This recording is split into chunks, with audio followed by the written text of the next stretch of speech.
Janice of App Studios presents The Drummer Who Spoke to Rain. Rain, come softly, wash our pain. Beat of drum, call your name. Sky above, hear our cry. Let your tears fall from high.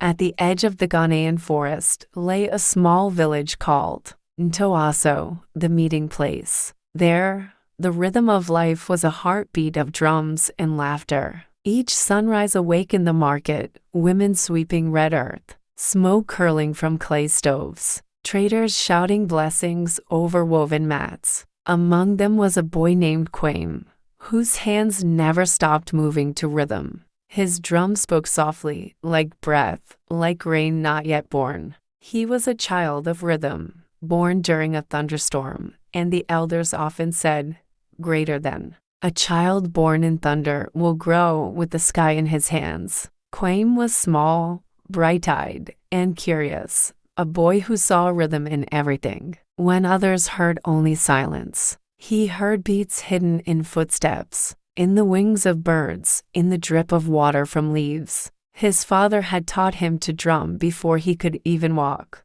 The gem became his voice, and through it, he learned to speak without words. But life was about to test the sound of his faith. One season, the skies closed their doors. The rain stopped. The riverbeds cracked like broken pottery. The laughter of the market faded into coughing and prayer. Children carried empty gourds, and mothers whispered to the wind, asking it to remember them.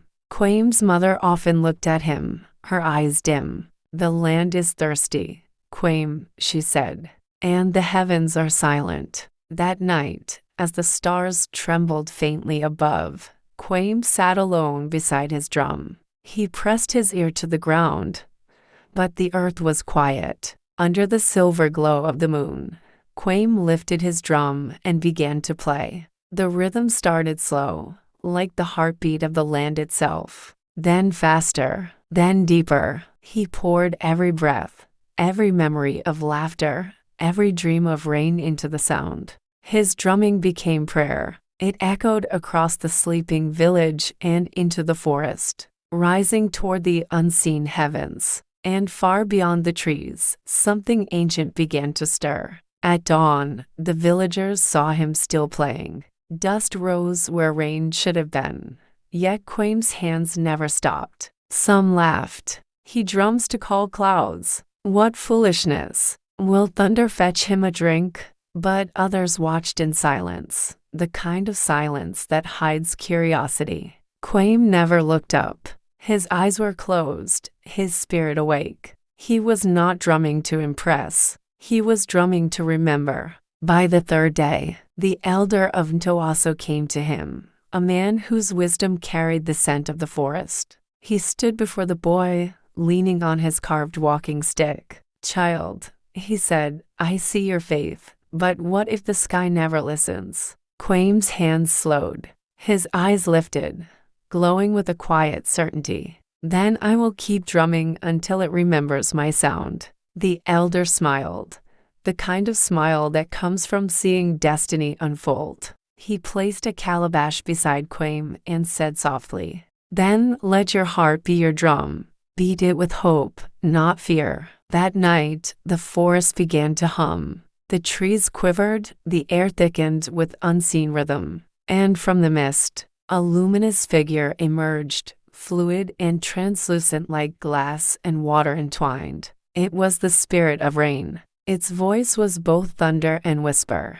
"Who calls me when all others have grown silent?" Kwame's drum paused. "I am Kwame," he said softly. "I drum so the land will live again." The spirit moved closer. Many pray with words, few with courage. "Why do you not stop?"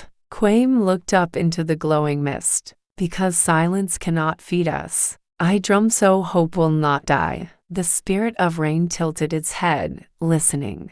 Then it smiled, a sound like thunder laughing. "Then let the heavens answer your rhythm." And as it lifted its arms, the clouds began to gather. The first drop landed on the drum. Talk. Kwame's eyes widened. Another drop, then another, a rhythm from the sky joining his own. And then, with a roar of joy, the heavens broke open. Rain poured down. Villagers screamed, laughed, and danced. Children splashed in puddles.